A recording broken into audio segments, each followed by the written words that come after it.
It doesn't start with a scream. It starts with a whisper. You meet her, and the world shifts on its axis. The connection feels faded, the chemistry so intense it feels like you've known her your entire life. For a brief, intoxicating moment, you believe you've finally found the missing piece of your own soul. But then, a quiet dissonance begins to creep into the symphony.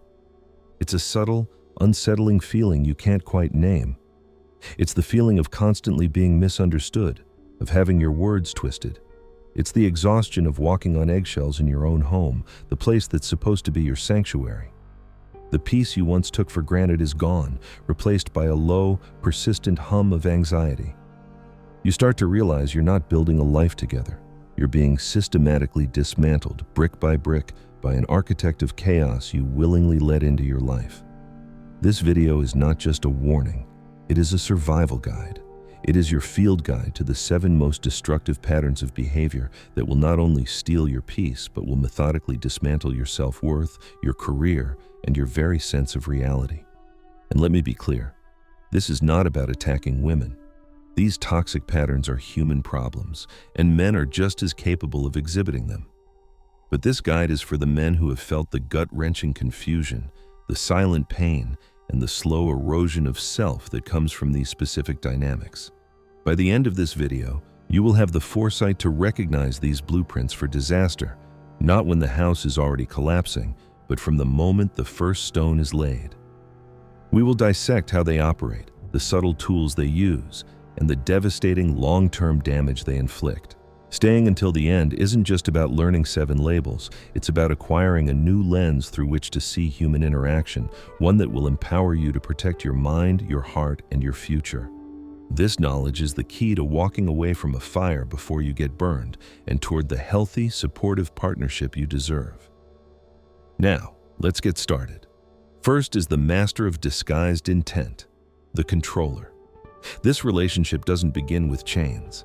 It begins with an intoxicating, all-consuming level of attention she frames as profound care. She wants to know everything, the details of your workday, the tone of your conversation with your mother, the exact route you took to the gym.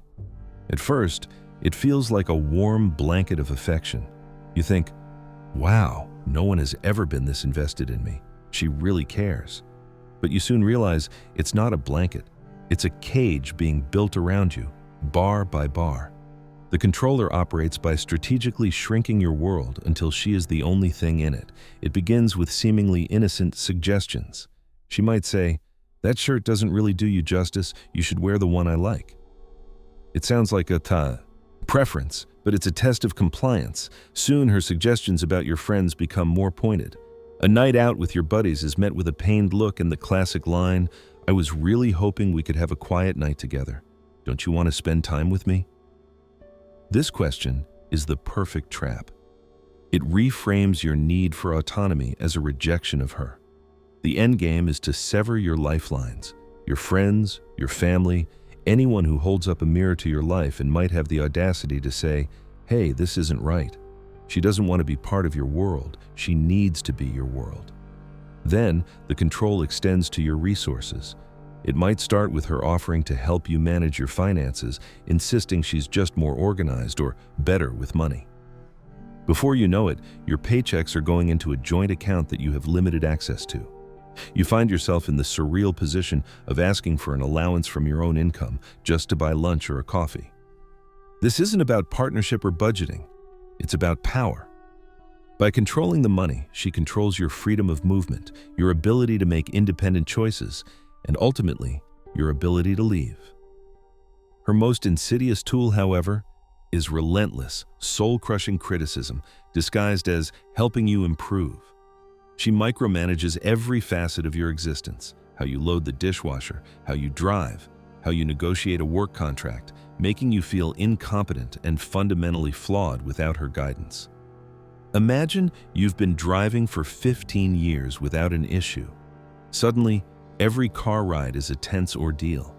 She gasps when you change lanes, tells you you're following too closely, and critiques your choice of route until you feel so anxious you just want her to drive. The damage from this is catastrophic. You lose your sense of self-agency. Your confidence is systematically shattered. Most men fail here because they mistake obsession for love and control for care. They trade their independence for what they believe is a quiet life, until one day they wake up, a stranger in their own skin, and don't even recognize the hollowed-out man in the mirror. 2. The chronic victim. Next, we encounter the chronic victim, the woman for whom life is a perpetual storm of injustice, and she is always the blameless ship being tossed on the waves. When you first meet her, your innate desire to protect and provide, your hero instinct, goes into overdrive. You are captivated by her stories of crazy exes, toxic bosses, and backstabbing friends. You listen, filled with empathy, and think to yourself, finally, she's found a good man who will treat her right.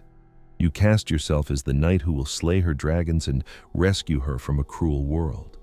But soon, a troubling pattern emerges. The drama isn't something that happens to her, it's something that follows her, because she is its source.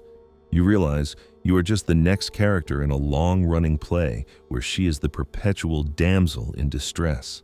Her primary, often unconscious goal is the complete avoidance of personal responsibility. In her worldview, she possesses no agency. She's merely a reactor to a world that is happening to her. When a conflict arises between you, a genuine, productive conversation is impossible. She is a grandmaster of blame shifting. If you bring up a concern about her spending, you're suddenly accused of being controlling and unsupportive, just like her financially abusive ex. Your legitimate feelings are invalidated and weaponized against you until you find yourself apologizing for something you didn't even do. Being in a relationship with her is like being a full-time, unpaid crisis manager. Your own needs, your goals, your bad days, they all take a backseat to her latest emergency. And that is the core of the manipulation. When the spotlight of attention shifts away from her for even a moment, a new crisis will conveniently materialize to pull it back. The relationship is profoundly lonely because it is a one-way street of emotional support. You pour your energy, time, and resources into her, but when you're the one who needs support, you'll find the well is dry. One of the most telling red flags is her inability to ever truly move on. She clings to grudges like treasures because letting them go would require acknowledging her role in the conflict. There is no self-reflection, no, here's what I learned, no, here's how I could have handled that better. There is only a litany of grievances against a world that has wronged her. Most men fail in this dynamic because they are addicted to the role of savior. But you cannot build a future with someone who is terminally stuck in a past of their own creation. It's a slow, agonizing emotional drain that will leave you feeling powerless, resentful, and utterly empty. The third type is the drama queen. While she shares the victim's tendency for crisis, her motivation is entirely different. The victim seeks sympathy to avoid responsibility. The drama queen seeks chaos for the sheer thrill of it. She is an addict, and her drug of choice is intensity. If there is no drama in her life, she will unconsciously manufacture it to feel alive. A relationship with a drama queen is a volatile, exhausting roller coaster. The highs are breathtakingly high, filled with passionate declarations, grand gestures, and an intensity that feels like a Hollywood romance.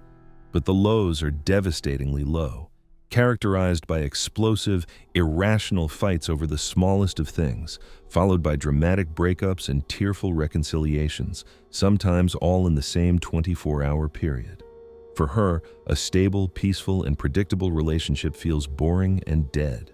She fundamentally mistakes turbulence for passion and conflict for connection. Her need for attention and excitement is a black hole. She will create elaborate scenarios where she is the central character in a grand narrative. For example, a simple disagreement with a coworker will be retold as a saga of workplace persecution. A minor fender bender becomes a near-death experience. This isn't always a conscious, malicious strategy. For many, it stems from a deep-seated fear of being boring or abandoned. If life is calm, she feels invisible. But the effect on you is the same: constant, debilitating exhaustion. You find yourself perpetually putting out fires, she started, moderating disputes, she escalated, and navigating emotional minefields, she laid. You learn to live in a state of hypervigilance, constantly scanning the horizon for the next storm, afraid of saying or doing the wrong thing that will trigger the next explosion.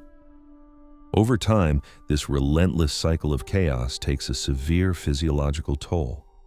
Your nervous system is perpetually in a state of fight or flight, which can lead to chronic anxiety, burnout, and a host of stress-related health problems. A healthy partnership should be your safe harbor in the storms of life. A relationship with a drama queen is the storm. It's undeniably exciting at first, like the thrill of a hurricane seen from a distance, but it inevitably leaves a trail of destruction, and at the center of that destruction will be your peace of mind and your emotional stability. 4. The covert narcissist.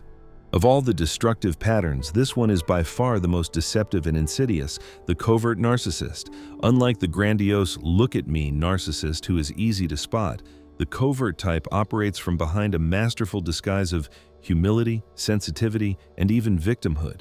She doesn't present as arrogant. She seems shy, gentle, and perhaps a little wounded. This fragile facade makes her manipulation incredibly difficult to detect because you can't imagine someone so seemingly sweet could be capable of such calculated cruelty. She draws you in with what appears to be profound, soul-deep empathy. In your early conversations, she listens with rapt attention, mirroring your dreams, your fears, and your insecurities so perfectly that you feel seen and understood in a way no one ever has before. She creates a powerful, intoxicating illusion of a soulmate connection. But beneath this carefully constructed mask is a complete void of genuine empathy, a staggering sense of entitlement, and a bottomless need for admiration, which she prefers to receive in the form of your devoted servitude. Her perceived sensitivity is not a source of empathy. It is a finely tuned weapon. Her primary tool of destruction is gaslighting, a form of psychological abuse that makes you systematically doubt your own perception of reality. She will deny saying things you vividly remember her saying. She will twist your words to make you sound unreasonable. For instance, you might bring up something hurtful she said last week, and she'll respond with a calm, pitying look and say, "I never said that. I think you're just stressed and misremembering things. I'm worried about you." The delivery is so convincing, so full of concern, that you start to question your own mind. Confronting her is like fighting smoke. She'll expertly turn it around, making you feel like you're the one who is too sensitive, crazy, or abusive for even bringing it up. Life with a covert narcissist is a lonely, confusing, and crazy-making experience. In public or with friends, she maintains her persona as a charming, sweet, and supportive partner. As a result, no one else sees the dark, manipulative side you experience. If you dare to try and explain the dynamic to friends or family, they will likely look at you in disbelief. But she's so lovely. This isolates you further, trapping you in a secret reality that only you can see. Most men fail here because they fall in love with the illusion, the mask she presented at the beginning. They simply cannot reconcile the sweet, fragile person they believe she is with the destructive behavior she exhibits. The long-term effect is the complete erosion of your self-trust. You lose faith in your own memory, your own feelings, and your own sanity. It is a slow, quiet, methodical destruction of your soul, carried out by someone who looks to all the world like an angel. We're more than halfway through, and if any of this is sounding painfully familiar, you're not alone. Countless men navigate these confusing and damaging dynamics in silence, often blaming themselves. Hit that subscribe button, because recognizing these patterns is just the first step to reclaiming your life. And let me know in the comments, have you ever encountered one of these archetypes? Sharing your story helps other men realize they aren't crazy and gives them the strength to choose differently. Now, let's get back to the field guide. 5. The hypercritical partner. The fifth type is the hypercritical partner, the woman for whom nothing you do will ever be truly good enough. Her criticism is not an occasional event, it is the climate of the relationship. It's a constant, dripping faucet of disapproval that slowly, methodically erodes your self-esteem until you feel fundamentally worthless. This isn't constructive feedback designed to help you grow. It is a corrosive pattern of judgment designed to elevate her by diminishing you. In the beginning, you might mistake her constant critiques for her having high standards or a discerning eye. She'll frame her negativity as a desire to help you become a better man. But you soon discover that the goalposts are always moving, ensuring you can never win. You get the promotion she said you should go for, and her first question is that all they're paying you? You spend the entire weekend renovating the deck, and she'll walk out, ignore the 99% that is perfect, and point out the one board that is slightly misaligned, saying, "I guess that's the best you could do." The praise is always withheld, the flaws always magnified. There is a fundamental difference between a complaint and a criticism. A complaint is specific and focuses on an event. "I was worried when you didn't call to say you'd be late." Criticism is a global attack on your character. "You're so thoughtless and selfish. You never think about how I feel." She will weaponize absolute terms like always and never to define you by your perceived failings. She will constantly compare you unfavorably to others, her ex, her friend's husband, her father, to foster a sense of insecurity and competition. Your successes will be downplayed or ignored, while your mistakes are cataloged and brought up repeatedly. Over time, the effects of this are devastating. Your confidence vanishes. You stop trying new things. You stop sharing your ideas. You stop being spontaneous, all for the fear of being immediately shot down. Worse, you begin to internalize her voice, becoming your own worst critic.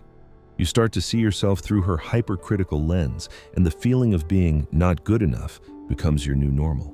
Most men fail in this dynamic because they get trapped in a desperate, unending cycle of trying to prove their worth. They work harder, try harder, and bend over backward to finally earn her approval, not realizing that her approval will never come because the dynamic itself requires her to be in the superior position. A partnership should build you up and make you feel more capable. The critic does the exact opposite, ensuring you feel insecure, unloved, and perpetually inadequate. 6. The emotionally unstable partner. This next pattern requires you to build firm, unwavering boundaries for your own survival. The emotionally unstable partner. Here we are often talking about someone with a significant untreated mental health condition, like borderline personality disorder or bipolar disorder. The key word is untreated. Millions of people get effective professional treatment and go on to have healthy, stable, and loving relationships. This section is about the destructive dynamics that emerge when these conditions go unmanaged and are projected onto a partner. The relationship is defined by breathtaking extremes. It operates on a cycle of idealization and devaluation. In the idealization phase, she puts you on a pedestal. You are perfect, the love of her life, the only person who has ever understood her. This feels incredible.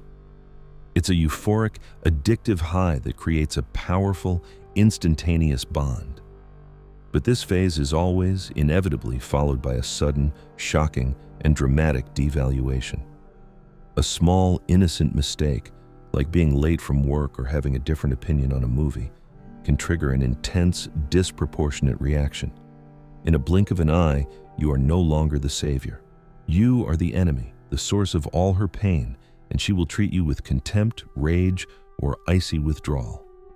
This is the classic, dizzying push-pull, or come here, go away dynamic. In this chaotic dance, you are almost always cast in the role of the savior or rescuer.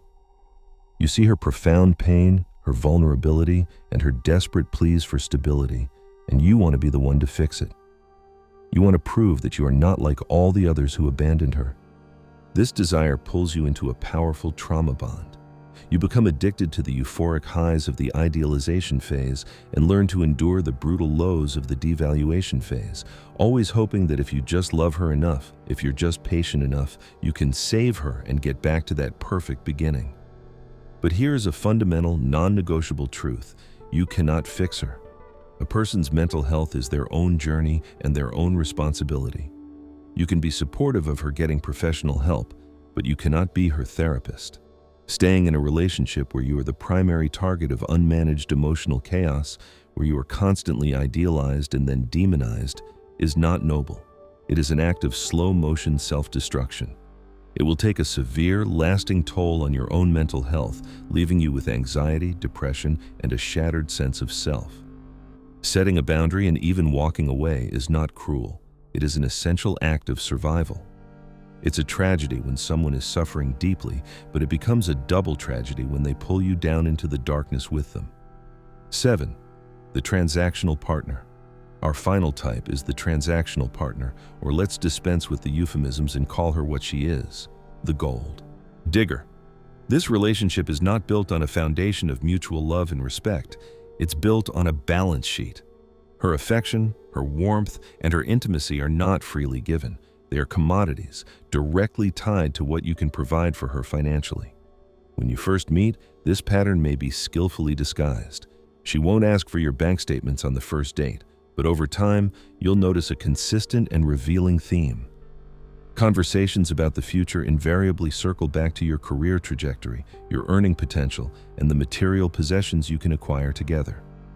Her interest in you is less about who you are as a person, your character, your humor, your passions, and more about what you have and what you can do for her. Her affection is conditional. When you take her on expensive trips, buy her lavish gifts, or fund her lifestyle, she is incredibly warm, loving, and attentive. But if you hit a financial rough patch, lose your job, or simply try to set a reasonable budget, she becomes cold, distant, and critical. Love is used as a reward for spending, and it is ruthlessly withheld as a punishment for not spending. The transactional partner often carries a powerful sense of entitlement to your resources. She genuinely believes she is owed a certain lifestyle, and she views you as the vehicle to achieve it, with little to no intention of contributing herself. This is not the healthy give and take of a genuine partnership, where two people support each other through thick and thin. This is a one-way street where your primary value is your bank account. She will use manipulative phrases to test your willingness to provide, like, "My friend's boyfriend just bought her a Gucci bag. He's such a real man who knows how to treat a woman." This is designed to make you feel inadequate and to pressure you into proving your manhood through spending. Most men fail here because society has conditioned them to be providers, and they don't want to appear weak, cheap, or incapable. They fall for the thinly veiled challenges to their masculinity and start performing to prove their worth, not realizing they are being seen as an it with feelings. The long-term result of being with a transactional partner is feeling profoundly used, hollowed out, and empty. You will eventually have the crushing realization that you weren't loved for who you are, but for what you could provide. A true partnership is an investment of hearts, a merging of souls, not just a transfer of funds from one account to another. By now, we have walked through the blueprints of the 7 most destructive relationship patterns: the controller, the chronic victim, the drama queen, the covert narcissist, the hypercritical partner, the emotionally unstable partner, and the transactional partner. Seeing these archetypes laid out so clearly is not about making you bitter, cynical, or mistrustful of all women. It is about the exact opposite. It is about cultivating wisdom. It is about replacing confusion with clarity and trading pain for power. It's about arming you with the knowledge to navigate the world with open eyes, so you no longer have to stumble through the dark, wondering why you keep getting hurt. Your peace of mind is not negotiable. Your self-worth is not a bargaining chip to be traded for temporary affection.